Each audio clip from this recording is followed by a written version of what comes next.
PTI किधर PTI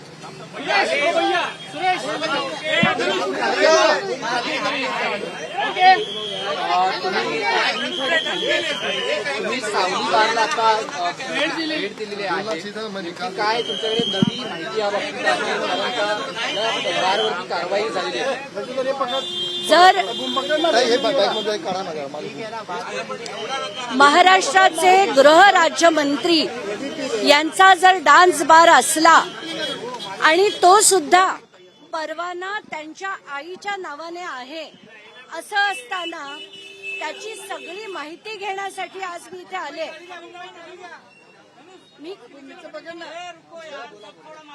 मी कधीही कुठलंही प्रकरण घेतलं की पहिले त्याचे कागदपत्र बघते. तर आता मी आधी ही जागा बघून इथून समतानगर पोलीस स्टेशनला जाणार आहे. मी काल त्या पियांशी बोलले, त्यांची वेळ घेतली आहे आणि आज जाऊन परवान्याची कॉपी, त्याचे काढलेले व्हिडिओ, कारण आता जी माहिती आहे आणि जो FIR मी वाचला त्या FIR मध्ये सरळ सरळ सगळ्या गोष्टी लिहिलेल्या आहेत की 5 माणसांचं पथक पाठवून इकडे आधी त्यांनी खालपासून वरपर्यंत पोलिसांचं पथक पाठवलं गेलं होतं. 5 पंच होते पोलीस, त्याच्यापैकी 1 जण वर होता जो तिथे व्हिडिओ काढत होता. त्याच्यानंतर 1 पोलिसांनी इशारा केला. मग बरोबर 11:10 रात्री इथे धाड टाकण्यात आली होती आणि व्हिडिओ सकट 22 महिलांना, त्याच्या कसं असतं जर एखादा परवाना दिला तर त्याच्या काही अटी शर्ती असतात, त्या सगळ्या अटी शर्तींचं उल्लंघन झालं होतं. स्टेजच्या खाली महिला येऊन त्यांच्याबरोबर राहू शकत नाहीत, पण त्या ग्राहकांबरोबर त्या महिला बसलेल्या होत्या. हे सगळं मी जेव्हा आता FIR मध्ये वाचलंय त्याच्यात त्यांच्या परवाना देखील योगेश कदम यांच्या आईच्या नावावर आहे. तर हे जे म्हटलं जात आहे, आधी म्हणाले ऑर्केस्ट्रा आहे, तर हा ऑर्केस्ट्रा नाहीये कारण त्याच्या व्हिडिओ सकट सगळे डिटेल्स पोलिसांकडे आहेत.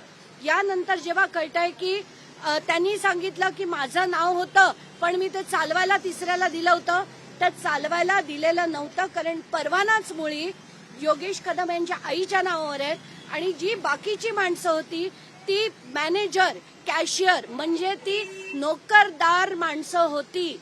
तर याचा अर्थ सरळ आहे की हा जो बार होता तो योगेश कदम यांचाच आणि त्यांच्या वडिलांचा होता, कारण त्याच्या बारच्या परवान्यावर त्यांच्या आईचं नाव होतं. कुठच्याही परिस्थितीत असे गृहमंत्री महाराष्ट्राला नकोत. गृहराज्यमंत्री यांनी तातडीने राजीनामा देण्यासाठी मला लीगली ज्या गोष्टी करायच्या आहेत त्यासाठी मी आता समतानगर पोलीस स्टेशनला जाणार आहे. तिथून ओरिजिनल FIR ची कॉपी, परवान्याची कॉपी मला जर त्यांनी दाखवलं तर तो जो व्हिडिओ आहे हा आता आपण बघतो इथे बोर्ड हा झाकलेला आहे, तर हे झाकण्याआधीचे तिथे बोर्ड काय होते या सगळ्या गोष्टींचे पिक्चर्स जर त्यांनी दिले तर ते मी घेणार आहे. कारण मला जर कायदेशीर कारवाई करायची असेल तर त्यासाठी मला या सगळ्या गोष्टी लागणार आहेत. म्हणूनच मी आता इथे स्वतः आलेली आहे. सातत्याने त्यांच्याकडनं असं सांगितलं हे सगळे पुरावे आहेत आणि आज ते मुख्यमंत्री जर त्यांना भेटले तर त्यांच्यापुढे हे सगळे पुरावे, जो सकट FIR कॉपी सकट सगळे पुरावे जे ते मुख्यमंत्र्यांना देणार आहेत आणि त्यांनीही सेम मागणी केलेली आहे की गृहराज्यमंत्र्यांनी ताबडतोब राजीनामा द्यावा.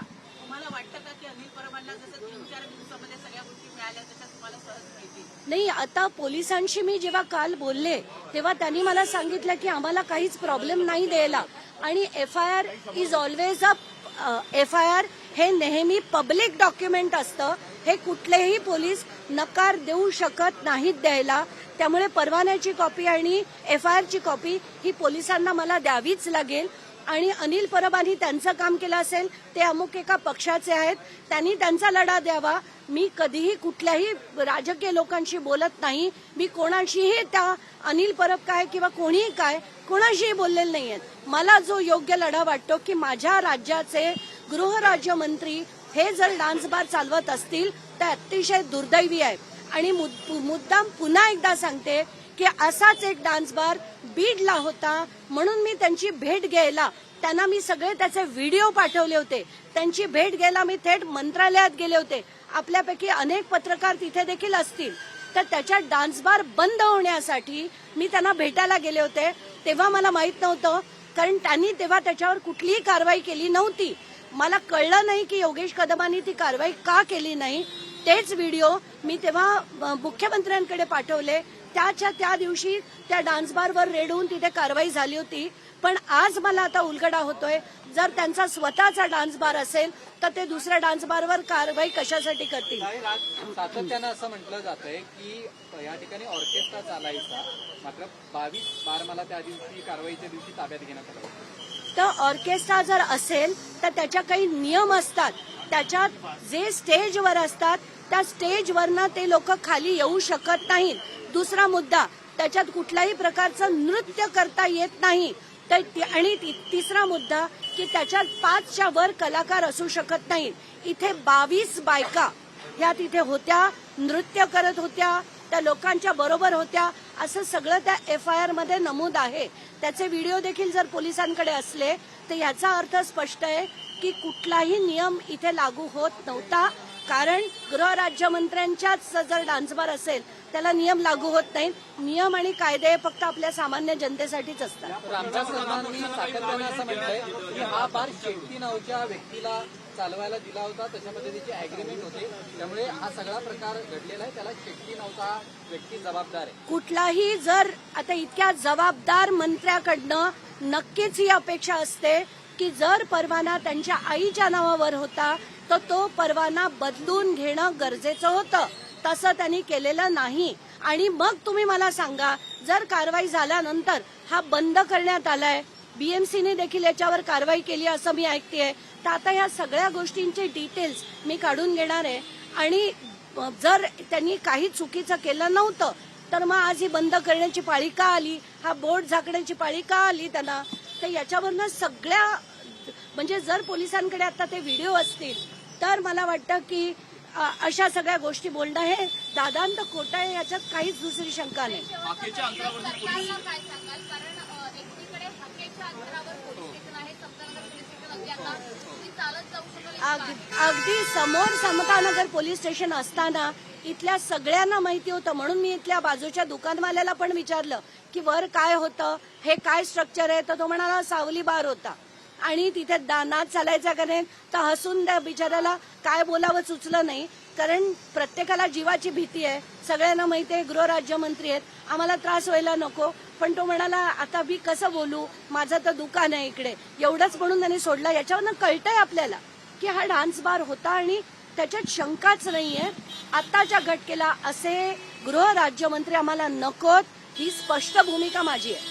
काही सरकारला काय सांगाल, कारण एकीकडे RR आबांनी ज्यांनी डान्सबार बंद करण्याची घोषणा केली होती त्यांचा पक्ष सुद्धा सत्तेत आहे, त्यांच्या पक्षाचे एक मंत्री विधानभवनात दुबार खेळत आहेत, तर दुसरे सरकार म्हणजे गृहराज्यमंत्री त्यांचा डान्सबार आहे. त्यामुळे सरकारला काय सांगाल. सरकारला मला ठणकावून सांगायचंय की असे मंत्री, कुठलंही कॉर्पोरेट ऑफिस असलं तर कुठल्याही पदावर, उच्च पदावर जेव्हा माणूस ठेवला जातो तेव्हा त्याचं ड्यू डिलिजन्स केलं जातं. आपल्याच देशात आपण मंत्री बनवतो, पण ते मंत्रीपद आपण कोणाला देतोय याचं काहीही चेक्स अँड बॅलन्सेस नाहीयेत. त्यांची कुठलीही चौकशी न करता गृहराज्यमंत्री डान्स बार चालवतात, तर कठीण आहे आपल्या महाराष्ट्र राज्याचं. यांच्या सगळ्या जेवढे मंत्री आहेत त्यांच्याकडनं खरं तर ॲफिडेव्हिट घ्यायला हवं की तुमचे काय काय उद्योग आहेत हे मुख्यमंत्र्यांनी आत्ताच्या तरी घटकेला सगळ्यांकडनं लिहून घेणं गरजेचं आहे.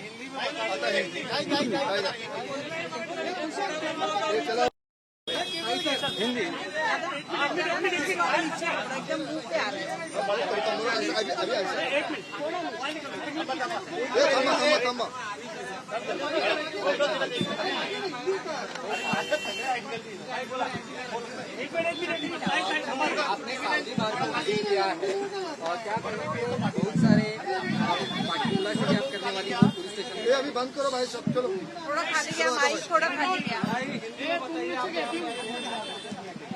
महाराष्ट्र की अभी की जो स्थिति है बहुत ही ज्यादा गंभीर होते जा रही है, क्योंकि महाराष्ट्र के एक के बाद एक 4 ऐसे मंत्री हैं जिनके खिलाफ संगीन किस्म के जुर्म है. अभी अगर आप देखेंगे, हम जो सावली बार में आए हैं अगर महाराष्ट्र के गृह राज्य मंत्री उनका खुद का अगर इस प्रकार से बार चलता है, जहां पर जो नियम है वो नियम का पूरा उल्लंघन करके यहाँ पर 22 ऐसी महिलाएं थी जो नृत्य कर रही थी। अभी जो परवाना है इस सावली बार का वो गृह राज्य मंत्री के मां के नाम पे है, ज्योति कदम के नाम पे है।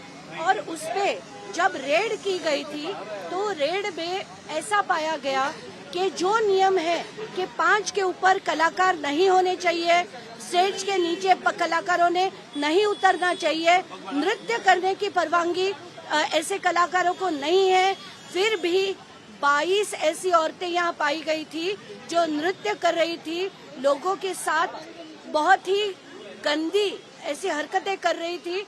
तो ये बिल्कुल कानून के खिलाफ है। और आज आकर मैं समता नगर पुलिस स्टेशन से सारी चीजें, क्योंकि मेरी लड़ाई जो होती है वो लीगल हमेशा होती है और लीगल लड़ाई लड़ने के लिए मुझे सारे ओरिजिनल डॉक्यूमेंट्स की जरूरत थी। तो एफआईआर की कॉपी, इसके परवाना की कॉपी और ये सब सारे डॉक्यूमेंट्स लेकर लीगल बैटल की तैयारी मैं कर रही हूँ। और उसके लिए मुझे ये सारे डॉक्यूमेंट्स की जरूरत है, क्योंकि मेरा काम है सिर्फ बोलना नहीं, उनके खिलाफ सिस्टमैटिकली लड़ना, जो मैं करने वाली हूँ। महाराष्ट्र को ऐसे गृह राज्य मंत्री अगर मिलते हैं तो बहुत ही दुख की, दुर्दैव की बात है। क्या मांग करेंगी सरकार की आने वाले दिनों में अगर कार्रवाई नहीं की गई तो आगे की क्या भूमिका रहेगी, सरकार से क्या मांग करेंगे? कम वोट में योगेश कदम को अपने पद से इस्तीफा देना चाहिए और सरकार से मैं ये मांग करूंगी कि ऐसे गृह राज्य मंत्री पद ये बहुत ही अहम पद है और ये पद एक ऐसे व्यक्ति को दिया जाए जिसका पूरा, जैसे अगर हम जॉब के लिए कहीं जाते हैं तो पूरा चेक्स एंड बैलेंसेस होते हैं, ड्यू डिलिजेंस होता है, पर हमारे जो मंत्री है उनके कोई चेक नहीं होते। अगर वो खुद डांस बार चलाएंगे तो हम जनता से क्या अपेक्षा कर सकते हैं। मुझे ऐसा लगता है इस पे कड़ी से कड़ी कार्रवाई करने की जरूरत है और लीगल बैटल जो है मैं लड़ने वाली हूँ। आता isakal.com आहे देशातील नंबर 1 ची मराठी न्यूज वेबसाईट। प्रत्येक अपडेटसाठी isakal.com ला नक्की भेट द्या।